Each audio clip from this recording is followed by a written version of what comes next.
여러분, 우리 앞뒤적으로 한번 인사할까요? 무더위에 잘 지내십니까? 평안하시고 사랑하시고 사랑합니다. 축복합니다. 여러분, 그렇게 한번 인사하시기를 바랍니다. 사랑하는 성도 여러분, 참 날이 많이 덥습니다. 건강을 잘 지키시고 하나님 안에서, 은혜 안에서 살아가신 여러분이 되시기를 주님의 이름으로 축복합니다. 우리 하나님은 만물의 창조자십니다. 있는 것은 항상 있었던 것이 아니고 없었던 적이 있지요. 없었던 적이 없는 것은 하나님 한 분 외에 그 어떤 존재도 없습니다. 다 항상 없었던 적이 있죠. 우리 하나님은 만물의 시작이십니다. 만물의 창조자이시죠. 하나님으로부터 만물이 지어졌고 그 하나님의 능력 안에서 지금도 존재하는 겁니다. 하나님이 능력을 거둬가시면 인간의 생명은 바람에 나는 무엇과 같습니까? 겨와 같지요. 날아가 버립니다. 하나님이 우리를 붙들어 주시지 않으면 오늘 지금 숨쉬고 있는 우리의 생명이 사라집니다.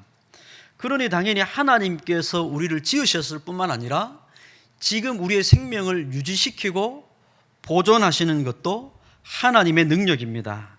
뿐만 아니라 하나님은 모든 만물, 특별히 모든 인생들을 친히 살피시고 우리의 말과 행위를 하나님은 주목하고 계십니다. 하나님은 만들어 놓고 무관심하게 계신 분이 아니라 만드신 피조물에 대해서 마음이 있으시고 친히 그 마음을 가지고 살피십니다. 우리의 말과 행위를 보고 계시죠. 그런 의미에서 우리는 하나님 앞에 서 있습니다. 우리 지난주 말씀이죠. 하나님 앞에 우리가 서 있습니다. 여러분 눈앞에 지금 강대상이 있습니다. 잠깐 한 3초만 눈을 한번 감아 보시겠습니까? 3초만 한번 눈을 감아 보십시오. 강대상이 앞에 있습니까? 눈을 감아서 안 보이는데 사람들 다 있다 그럽니다. 여러분 눈 감았을 때 제가 잠깐 밖에 던졌다가 다시 갖고 왔습니다. 여러분 눈 감았을 때 이거 없었습니다. 안 보이는데 어떻게 압니까? 보이지 않는데 있다고 어떻게 알지요? 보이지 않아도 있는 것은 있는 겁니다. 우리가 하나님 앞에 서 있는 것도 마찬가지죠. 하나님이 내 눈에 보이지 않는다고 그렇게 우리가 스스로 말한다고 할지라도 하나님 앞에 서 있다는 그 사실 자체가 부인되지 않습니다. 생명이 있고 우리가 살아있는 한 하나님 앞에 우리는 서 있는 겁니다. 그런 의미에서 우리는 하나님 앞에 서서 존재하고 있습니다. 보시는 분 앞에서 우리가 그 하나님을 의식하든 못하든 그분은 우리를 보고 계십니다. 내가 하나님을 보지 않아도 하나님은 나를 보고 계십니다. 그리고 우리의 삶이 하나님 앞에서 갈리게 되지요. 그게 인생의 갈림길입니다. 초대교회 역사에서부터요, 성경 외에 여러 가지 문서들이 많거든요. 우리 지금 2025년인데 한 120년쯤에 기록된 책이 있습니다. 거기 보면 초대교회 성도들이 뭐라고 했냐면 인생은 두 가지 일이 있다 그렇게 얘기합니다. 생명의 길과 사망의 길, 갈림길에 서 있는 거지요. 어떤 사람들은 자신을 창조하신 하나님의 뜻을 알고 그분의 뜻을 따라 순종하며 생명의 길로 걸어가는 사람도 있을 뿐만 아니라 어떤 사람들은 창조하신 하나님을 부인하고 나는 저절로 생겼다고 말하며 타락한 죄인의 본성을 따라 저절로 생겼으니까 나는 내 마음에 원하는 대로 그냥 살다가 갈 뿐이다 이렇게 생각하며 삶을 꾸려가는 사람들도 있습니다. 그게 그 당시에만 있었던 게 아니라 우리 시대도 여전히 있습니다. 사람들은 그렇게 많이 살아가죠. 하나님을 부인하면 삶의 목적을 상실하게 되고 결국 자기 인생을 자기의 소견에 옳은 대로 살아갈 수밖에 없습니다. 사람들은 하나님 앞에서 자신의 인생이 어떻게 갈리는지를 잘 의식하지 못합니다. 모든 인생은 하나님 앞에 서 있습니다. 그리고 우리의 삶은 은총과 심판의 갈림길에 놓여 있습니다. 그 갈림길에서 우리는 예수 그리스도를 대하는 겁니다. 예수 그리스도를 만나죠. 그분 앞에서 그분을 만나 은혜의 길로 들어서는 사람이 있고 그분을 만났음에도 불구하고 돌아서서 다른 길을 가는 사람이 있습니다. 저는 교회 생활을 하면서 종종 그런 의문을 갖습니다. 예수님께 찾아와서 선생님 어떻게 해야 영생을 얻습니까? 라고 물은 부자 청년이 있었습니다. 부자 청년이 그가 기대하는 바가 있었는데요, 자신이 기대하는 것과 예수님이 하시는 말씀이 다르고 명하시는 바가 다르니까 그가 근심하며 돌아갑니다. 저는 개인적으로 왜 예수님은 그 사람 붙들지 않았을까? 요즘은 교회에서 그렇게 얘기하거든요. 아니 왜 그 사람 안 붙듭니까? 어떻게 해서든지 그 사람 붙들어가지고 어떻게 좀 이렇게 해야 되는 거 아닙니까? 예수님은 왜 부자 청년을 붙들지 않았을까요? 그 정도로 영적인 일에 관심이 많고 그 정도로 주님께 직접 자기 스스로 나와왔는데도 불구하고 예수님은 왜 그 사람을 붙들지 않았을까? 여러분, 이건 여러분이 한 주 동안 한번 고민해 보십시오. 저도 예전에 가졌던 의문인데요, 아직도 의문입니다. 교회는 어떻게 가야 되는 걸까? 우리는 사람들을 어떻게 대해야 되는 걸까? 복음은 어떻게 전하는 걸까? 개인적으로 의문입니다. 여러분, 한번 어쨌든 예수님을 앞에 두고 사람은 항상 이 갈림길에 서 있습니다. 예수님을 따르든지 예수님께로부터 돌아서든지 둘 중에 하나죠. 제자들은 모든 것을 버리고 예수님을 따랐습니다. 반대로 부자 청년은 예수님께로부터 돌아섰습니다. 이 갈림길에서 있는 거죠. 저 여러분은 이 갈림길에서 예수 그리스도를 참되게 믿고 은총의 길로 나아가시는 여러분이 되시기를 주님의 이름으로 축복합니다. 옛적에 교회에 이단자들이 있었습니다. 우리 시대도 이단이 참 많습니다. 그런데 이단은 최근만 있는 게 아니고 항상 교회 역사 가운데 이단들이 있었습니다. 옛날에 중세의 교회에 있었던 이단자들은 어떻게 가르쳤냐면 이 갈림길에서 이렇게 얘기했습니다. 은혜로 가는 길과 사망으로 가는 갈림길에서 이 이단자들은 뭐라고 말을 했냐면 자신의 노력과 행위를 믿음으로 얼마든지 은혜 길로 내가 갈 수 있다고 믿었습니다. 이게 이단자들의 가르침입니다. 내가 열심히 노력하고 행하면 나는 이 은혜를 얻는 길로 나는 갈 수 있다고 가르쳤습니다. 이게 이단자들이죠. 그러나 여러분, 인간 모두는 타락한 본성을 가지고 있고 그런 죄인이기 때문에 우리 스스로 홀로 하나님의 은혜를 누릴 수가 없습니다. 오직 예수, 오직 은혜로 하나님의 구원을 얻을 뿐입니다. 예수님의 보혈의 공로로만 하나님 보좌 앞으로 나아갈 수 있는 은혜를 입는 겁니다. 그래서 우리가 예배 가운데 십계명을 읽고 듣고 아멘으로 고백하고 예수 그리스도의 보혈을 힘입어 죄 용서를 받아 하나님 아버지 앞에 예배로 나아간다는 이 예배를 우리가 매주마다 드리는 겁니다. 우리는 은혜를 힘입어 하나님 앞에 섭니다. 그리고 그분 앞에 말씀을 듣습니다. 그리고 하나님 주시는 힘으로 그 말씀에 순종하는 길을 걸어가는 겁니다. 이게 복된 길이죠.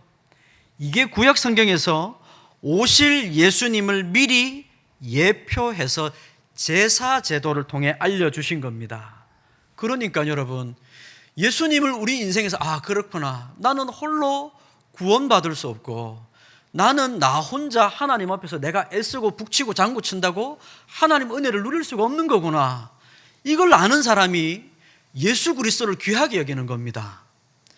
나 혼자 구원 얻을 수 없고 나는 내가 아무리 애를 쓰고 노력을 해도 나는 하나님 은혜를 누릴 수 없는 사람이라는 걸 아는 사람이 예수님을 귀하게 여기는 겁니다. 하나님이 그 아들 예수님을 주셨다는 게 온 천하보다 귀하다는 것을 아는 겁니다. 그리고 구약 성경에서는 바로 그 예수님을 미리 우리에게 가르쳐 주시게 주셨던 제사를 귀하게 여기는 겁니다. 그렇구나, 내가 무수한 재물을 들여서 이 제사가 귀하게 되는 게 아니고 이 제사를 통해 자격 없는 내가 용서받는다는 게 귀한 거구나, 그게 상한 심령이란 말입니다. 통회하는 마음인 거죠.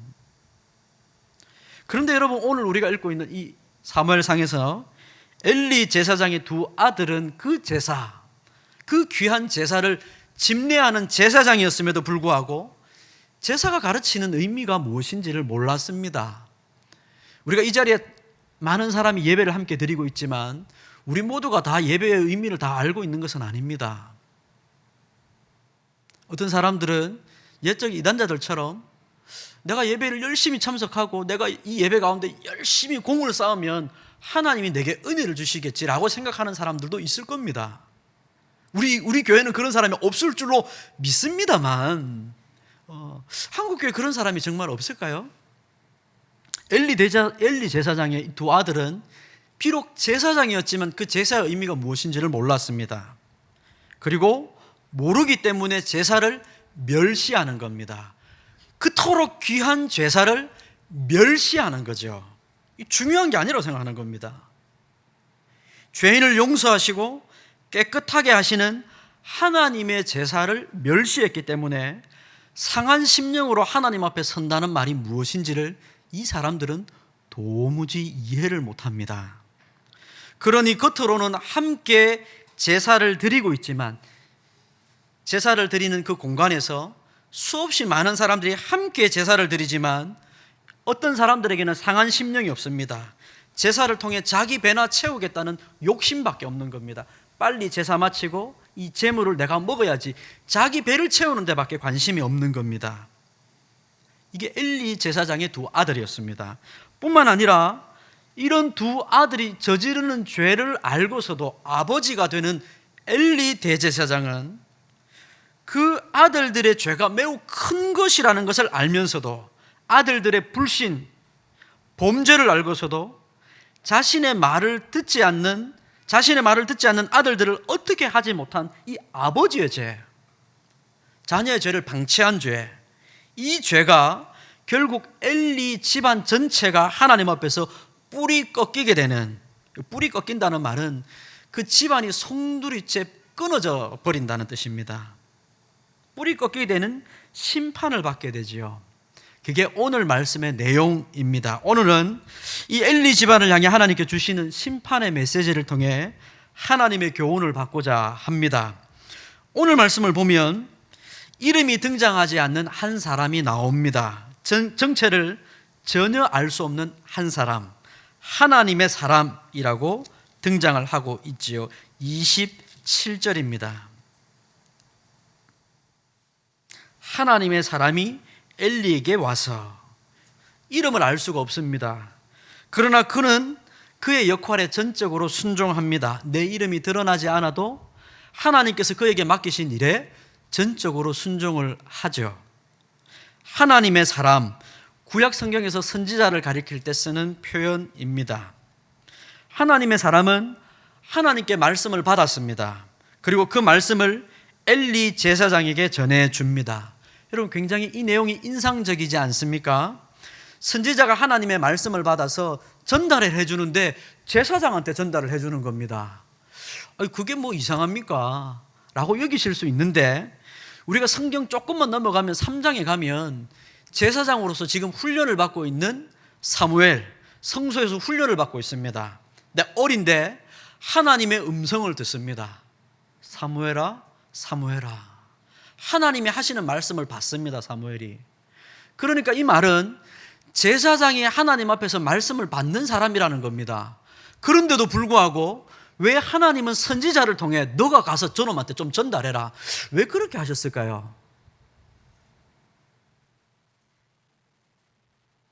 여러분, 거리가 멀면요, 중간에 왔다 갔다 하는 사람한테 내 말이 저 사람한테 좀 잘 안 들리는 것 같으니까 당신이 가서 좀 말 좀 해줘서, 그렇지 않습니까? 대화가 도무지 잘 되지 않는 사람들이 있습니다. 실제로 이렇게 살아보면. 그럼 말 잘 통하는 사람한테 당신이 가서 말 좀 해줘서, 나 저 사람이 도저히 말이 안 통한다, 그런 사람 있지 않습니까? 아마 지금 그런 상황일 겁니다. 엘리 제사장이 하나님의 음성에 대해서 귀가 둔한 겁니다. 하나님의 말씀을 듣는 일에 그의 마음이 영적으로 어두운 겁니다. 그래서 하나님이 하나님의 선지자를 불러서 너가 가서 이 얘기를 좀 전해라, 말을 하는 겁니다. 제사장과 하나님의 이 영적 거리가 굉장히 멀어진 겁니다. 하나님의 음성이 들리지 않을 정도로 멀어진 거죠, 영적 거리가. 여러분은 하나님과 영적 거리가 어느 정도입니까, 지금? 여러분, 하나님께서 지금 우리가 예배를 드린다는 것은, 우리가 앞에 예배를 시작할 때 하나님 이 예배 가운데 오십시오, 하나님 불렀습니다. 시편 124편으로. 여러분, 이게 그냥 진짜 단순히 의식, 실제 하나님과 하나님께서 이 예배 가운데 오시는 일과 무관한 의식이라면 그냥 우리끼리 하는 일이지만, 실제로 하나님께서 오셔서 그의 종인 목사를 통하여 말씀하시는 일이라면, 여러분 지금 여러분이 이 자리에 앉아서 여러분의 영적 거리는 어느 정도입니까? 하나님의 말씀이 지금 귀에 들립니까? 아니면 하나님의 말씀 난 뭔 소리인지 모르겠다, 혹은 도무지 나는 그 얘기 못 듣겠다, 나는 교회 와가지고 하나님 믿는 게 그냥 적당히 잘 살 수 있는 좀 그냥 세상적인 지혜를 얻고자 하는 거지, 무슨 그렇게까지 나는 영적인 막 그런 얘기를 듣고 싶지 않다, 이 정도입니까? 여러분 영적 거리를 한번 체크를 해보십시오. 내가 지금 하나님의 말씀을 듣는 자리에서 하나님의 음성이 들리고 있는지, 내가 듣고 있는지, 그분의 말씀 앞에 내 마음이 하나님의 말씀 앞에 내 마음을 앉혀놓고 하나님 앞에 서 있는지 한번 살펴보시기를 바랍니다. 엘리 제사장은 지금 상당히 거리가 멀어졌습니다. 눈이 어두워지고 성경에 비둔해졌다 그러죠. 엘리 제사장은 눈이 어두워지고 비둔해졌습니다. 하나님의 말씀과 일하심에 둔해졌죠. 둔감해졌습니다. 뭐 좀 죄송한 얘기입니다만, 여러분 우리가 죄송합니다, 이게 뭐 실제로 그런 건 아닌데요, 뭐 우리가 이렇게 좀 운동을 안 하고 많이 이렇게 좀 급격하게 살이 불어나게 되면 감각이 이게 조금 둔해지는 경향이 있지 않습니까? 그렇지 않습니까? 이 둔해졌다는 말이 그런 겁니다. 둔해졌다는 말. 하나님의 말씀과 일하심에 제사장이 둔해진 겁니다. 성도가 둔해진 거죠. 그를 향해서 하나님은 그의 집안에 심판을 선언하십니다. 심판을 선언하시며 하나님은 먼저 엘리 제사장에게 내가 너희들의 집안에 준 은혜가 무엇인지를 낱낱이 밝힙니다. 내가 너희 집안에 쏟아 부어준 은혜가 무엇인지를 낱낱이 밝히죠. 이런 은혜를 받았음에도 불구하고 너희 지금 영적 형편이 처참하다고 말씀하시는 겁니다. 27절에서 28절에 나오죠. 27절 중반부터 보십시오. 여호와의 말씀에 너희 조상의 집이 애굽에서 바로의 집에 속하였을 때, 너희가 출애굽하기 전에 종로로 탈 때 애굽에서, 그때 내가 너희들에게 나타났다. 이스라엘 모든 지파 가운데 내가 너희들을 택하여 내 제사장으로 삼았다. 내 제단에 올라와서 분향하는 특권을 주었고, 내 앞에서 에봇을 입고 구별되게 살아갈 수 있는 특권도 주었다. 이스라엘 자손이 드리는 모든 화제를 먹을 수 있는 특권도 너희 조상의 집에 주었다. 그런데 너희는 어떻게 하고 있느냐? 29절부터 쭉 나오는 거죠. 하나님은 제사장으로 섬길 수 있는 은혜를 베풀어 주셨습니다. 얼마나 큰 은혜입니까? 하나님의 그런 특권을 받았음에도 불구하고 그 은혜의 자리에서 그의 아들들은 하나님께 드리는 제물과 제사를 모독하고 있는 겁니다. 여러분, 우리가 하나님 앞에 예배로 나아오는 것은 특권입니다. 예배로 하나님 앞에 나아갈 수 있는 것은 엄청난 특권이죠. 전에 한번 말씀드렸지 않습니까?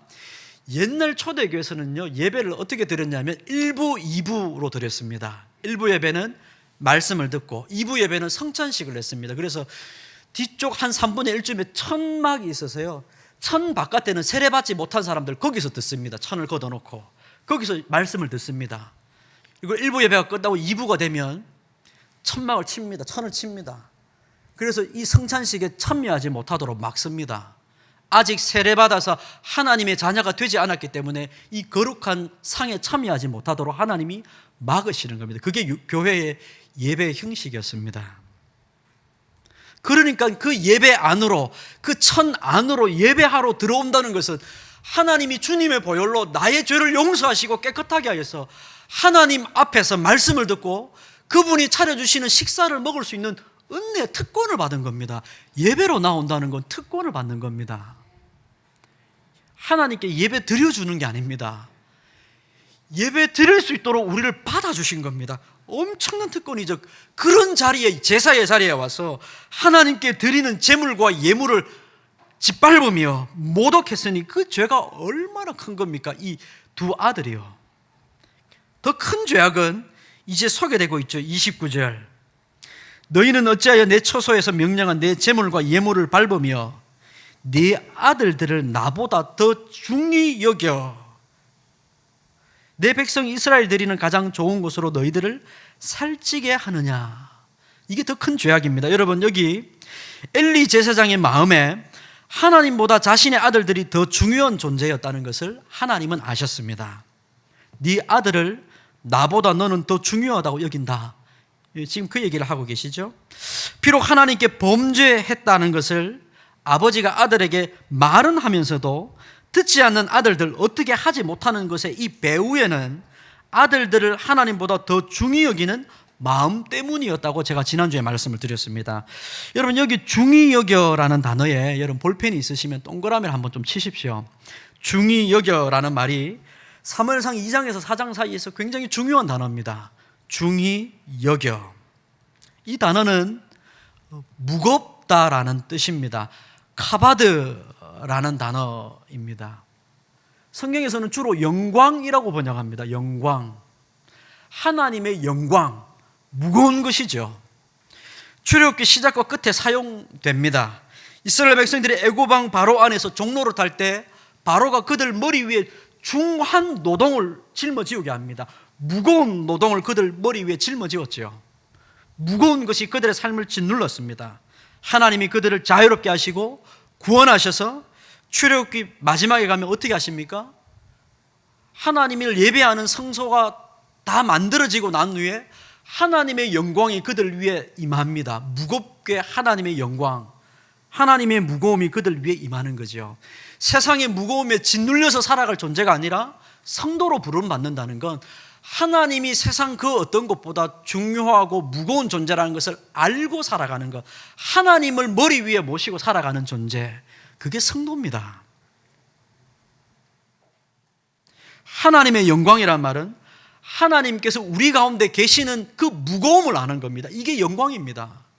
우리 예배 가운데 하나님의 영광이 임한다는 것, 무슨 뜻이냐면 이 예배 가운데 임하시는 하나님이 얼마나 우리 삶 가운데 무거운 분이라는 걸 아는 의식입니다. 그게 하나님의 영광입니다. 거룩하신 하나님이 우리와 함께 계시다는 것은 엄청난 특권입니다. 하나님이 나와 함께 계시고 하나님이 내 인생 가운데 동행하신다는 것은 여러분 엄청난 특권이죠. 그러나 많은 사람들은 자신에게 이런 큰 은혜와 특권을 베풀어 주신 하나님을 자신의 잘못된 인생의 저울에 올려놓고 비교를 합니다. 자신의 잘못된 인생의 저울을 만들어 놓고 그 저울에 하나님을 한쪽에 올려놓고 나머지 자기 인생이 중요하다고 말하는 것을 올려놓습니다. 항상 무게를 잽니다. 뭐가 더 무거운지.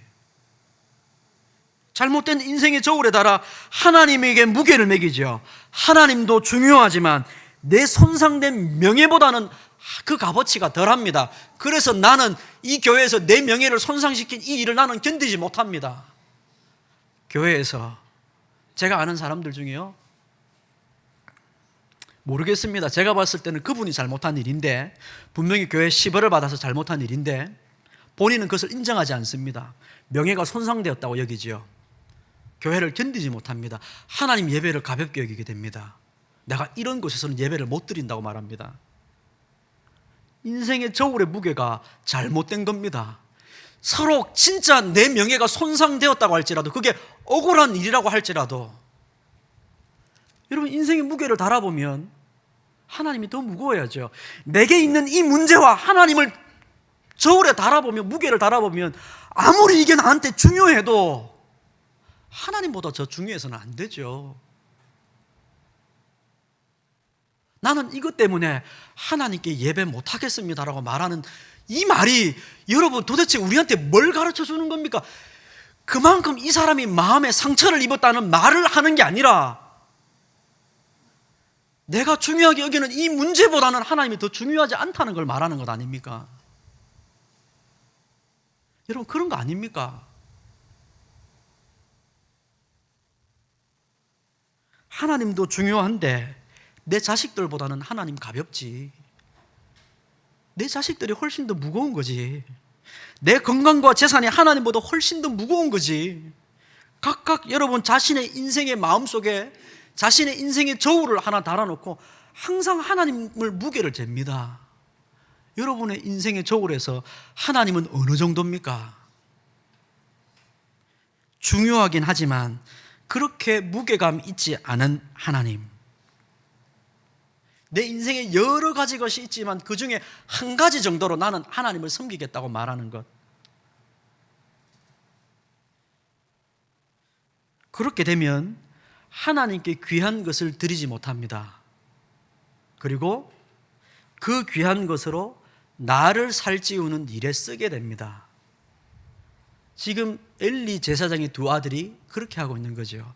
하나님께 드려야 될 예물을 가지고 자기들을 살찌우는 일에 쓰는 겁니다. 29절의 말씀의 뜻은 그런 뜻이죠. 그래서 나중에 하나님은 이 심판의 말씀대로 엘리를 심판하셔서 비참하게 죽게 하시는데, 여러분 엘리가 어떻게 죽는지 아십니까? 블레셋 원수와 싸움을 하다가 하나님의 언약궤를 적군인 블레셋에게 빼앗기고 그 전쟁에서 자신의 두 아들 홈니와 비느하스가 한날에 죽어버리고 그 소식을 듣습니다. 언약궤를 빼앗겼습니다. 당신의 두 아들도 죽었습니다. 그 소식을 듣고 있던 엘리 제사장이 그 충격에 의자에 앉아있다가 뒤로 넘어져서 목이 부러져 죽습니다. 그런데 성경은 그 이유를 이렇게 얘기합니다.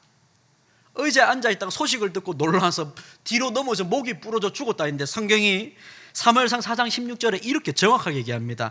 나이가 많고 비대한 까닭이라. 비대하다는 말이 같은 단어를 씁니다. 중히 여겨, 무겁다는 겁니다. 가장 무거우신 하나님보다 자신이 무겁게 여기는 것으로 자기를 살찌우니까 자기가 점점 무겁게 되는 겁니다. 그 무게에 짓눌려서 뒤로 넘어가 목이 부러져 죽었다는 겁니다. 이게 하나님의 심판입니다. 하나님을 무겁게 여기지 않고 자신과 자신의 아들들을 하나님보다 더 귀하고 중요하고 무겁게 여긴 그들은 결국 그들이 그 무거움 때문에 죽었다고 말하고 있습니다. 여러분, 그러나 여러분 잘 아시는 대로 아브라함을 한번 생각해 보십시오. 아브라함은 백세에 낳은 아들도 하나님 앞에서 아끼지 아니했다는 말을 합니다. 아끼지 아니했다는 말은 아들이 아깝지 않다는 말이 아닙니다. 아들 아깝지요. 세상 그 어떤 것보다 귀한 것이죠. 자식을 하찮거나 별것 아닌 것이라고 말하는 게 아닙니다. 여러분, 제가 여러분의 인생에 대해서 이런 말을 한다고 여러분의 인생이 가치가 없다거나 하찮다는 말을 하려고 하는 게 아닙니다. 여러분의 인생은 어떤 것보다 귀한 것이고 소중하게 여겨야 되고 최고의 것으로 여러분의 삶을 챙겨야죠. 그러나 아브라함에게 그 자식이 아닌 것처럼 동일한 겁니다.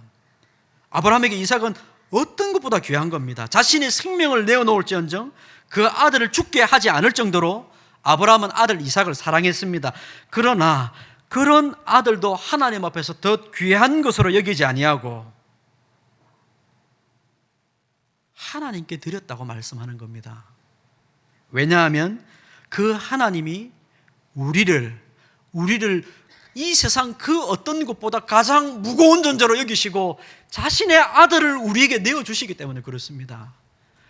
우리 하나님께 그 아들보다 귀한 것이 없는데 우리를 도대체 얼마나 사랑하시길래 그 아들을 내어주신 겁니까? 하나님께는 우리보다 무거운 존재가 없는 겁니다. 가장 무거운 것으로 여기시는 겁니다. 내게 가장 귀한 것을 아끼지 않는 것이 사랑입니다. 하나님은 우리를 그렇게 사랑하셨고 우리도 하나님을 그렇게 사랑하기를 원하시는 겁니다. 바로 그때 우리가 가장 귀하게 여기는 것을 보호하고 복되게 할 수 있는 겁니다. 여러분, 우리 인생 가운데 가장 귀한 것들 어떻게 해야 가장 안전하게 할 수 있습니까? 그것보다 귀하신 하나님 앞에 맡길 때 이게 가장 안전하게 보호가 되는 겁니다. 아들을 하나님께 드리니까 하나님이 부활의 아들로 돌려주시지 않습니까? 이삭을 돌려주시지 않습니까? 더 큰 믿음으로 이삭을 되돌려 받는 거죠. 하나님은 말씀하십니다. 오늘 말씀 30절 하반절을 보십시오. 30절 하반절, 나를 존중히 여기는 자를 내가 존중히 여기고 나를 멸시하는 자를 내가 경멸하리라. 여기 경멸이란 단어가 가볍다는 뜻입니다. 가볍다는 단어입니다. 나를 무겁게 여기는 자를 나도 이 세상 그 어떤 존재보다 무겁게 여길 것이고 나를 멸시하는 자를 나는 가벼운 존재로 여길 거다. 그냥 바람에 나는 겨와 같이 그냥 날려버릴 거다. 하나님 그렇게 말씀하시는 겁니다. 우리가 섬김에 따르는 그 하나님과 동행하는 일을 여러분 세상 그 어떤 것보다 귀한 것으로 여기십시오. 내가 오늘 하루 하나님, 이 하루를 살아가는 일에 하나님과 동행하는 것보다 제게 더 중요한 일은 없습니다. 주님, 제가 중요한 사업을 앞두고 있지만 이 사업을 하면서 하나님과 동행하는 것보다 더 귀한 것은 없습니다. 그러면 여러분 어떻게 바뀝니까? 하나님을 내 인생의 가장 중요한 분으로, 무거운 분으로 여기면 여러분, 우리가 중요한 인생의 일을 하면서 어떤 태도로 바뀌게 됩니까? 내가 인생에서 중요하다고 여기는 일들을 하나님의 뜻대로 하기 위해 하나님께 묻게 되어 있습니다. 정말 중요한 일인데 이 일이 하나님이 뭐라고 하셔도 나는 이렇게 해야 되겠습니다가 아니라 하나님 이 일을 어떻게 하기를 원하십니까? 하나님 어떻게 하는 것이 좋은 겁니까? 하나님 제게 원하시는 것이 무엇입니까? 그렇게 가게 되는 겁니다. 그리고 하나님께서 이 일에 대한 결과를 하나님이 책임지시고 하나님이 주시는 결과대로 받아들이는 겁니다. 하나님이 주시는 결과대로 받아들이는 거죠. 다만 하나님을 무겁게 여기는 자는 이 일에 대해서 처분권에 대해서 하나님께 맡기는 겁니다. 하나님이 원하시지 않는다면 저는 이 일을 포기하겠습니다. 거기까지 우리 마음이 가는 겁니다. 이게 하나님을 무겁게 여기는 겁니다. 하나님을 무겁게 여기지 아니하고 어떤 중요한 일을 하면 어떻게 되냐면, 하나님, 요거 요렇게 돼야 됩니다. 요거 요렇게 돼야 됩니다. 하나님 하나님 생각은 필요 없고 하나님 요렇게만 해주십시오. 요렇게 되는 겁니다. 그러나 하나님을 가장 중요한 분으로 여기시면 하나님이 원하시는 뜻이 뭡니까? 이 자녀에게 대해서 하나님이 원하시는 게 뭡니까? 하나님 원하시는 대로 이 자녀가 길을 걸을 때 사람들 앞에서, 혹 예수님처럼 사람들 앞에서 손가락질 받으면 어떡합니까?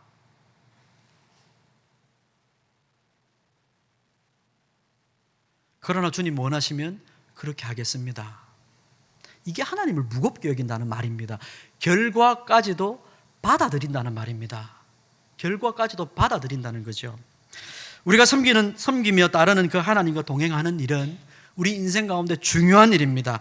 그 어떤 것보다 중요하고 귀한 일입니다. 그 하나님을 무거운 것으로 여기며 그분께 우리 삶을 드릴 때 하나님이 우리를 무거운 존재로 여기시고, 너가 나를 존중히 여기면 나도 너의 인생을 존중히 여기마. 하나님의 이 말씀을 믿으며 사는 겁니다. 하나님이 내 인생을 존중히 여겨주시며 나를 귀한 존재로, 무거운 존재로 여겨주시면 하나님, 그것으로 제가 족합니다. 그게 바로 이 말씀의 핵심입니다. 하나님의 은혜 아래 사시는 성도 여러분, 은혜를 베푸시는 하나님과 동행하는 일, 그 하나님을 따르며 예배하는 일을 무거운 일로 여기시기를 바랍니다. 하나님과 그 어떤 것도 우리 인생의 저울초 위에 여러분 올려놓고 저울질하지 마십시오. 저울질하지 마십시오. 세상에 여러 가지 하나님 외에 다른 것들은 다 저울질해도 됩니다. 그러나 하나님과 다른 것을 저울질하면 여러분, 이건 노나 마나여야 되지 않습니까? 우리 하나님은 우리의 인생의 저울로 감히 잴 수조차 없는 우리 하나님, 그 하나님, 무거우신 하나님을 중심으로 예배 중심의 삶을 사시는 여러분이 되시기를 축원합니다. 기도하겠습니다. 자비로우신 우리의 하나님 아버지, 감사합니다. 은혜로 하나님 앞에 사는 사람들이 되었습니다. 은혜로 거룩하신 하나님 앞에 설 수 있는 의로운 죄인들이 되었습니다. 아버지 하나님, 이 은혜를 가볍게 여기지 말게 하시고 하나님을 우리를 예배 자리로 불러주신 그 특권이 얼마나 귀한 것인지 아버지 늘 깨닫게 하셔서 하나님과 동행하며 하나님의 말씀과 함께 살며 하나님의 뜻을 순종하는 우리의 삶을 귀한 것으로 여기고 무거운 것으로 여겨 살아가는 우리 모두가 되게 도와주시옵소서. 하나님을 존중히 여기는 자 하나님도 존중히 여기신다 말씀하셨사오니 주여 우리의 삶을 하나님의 뜻대로 움직이시고 책임져 주옵소서. 예수님의 이름으로 기도합니다. 아멘.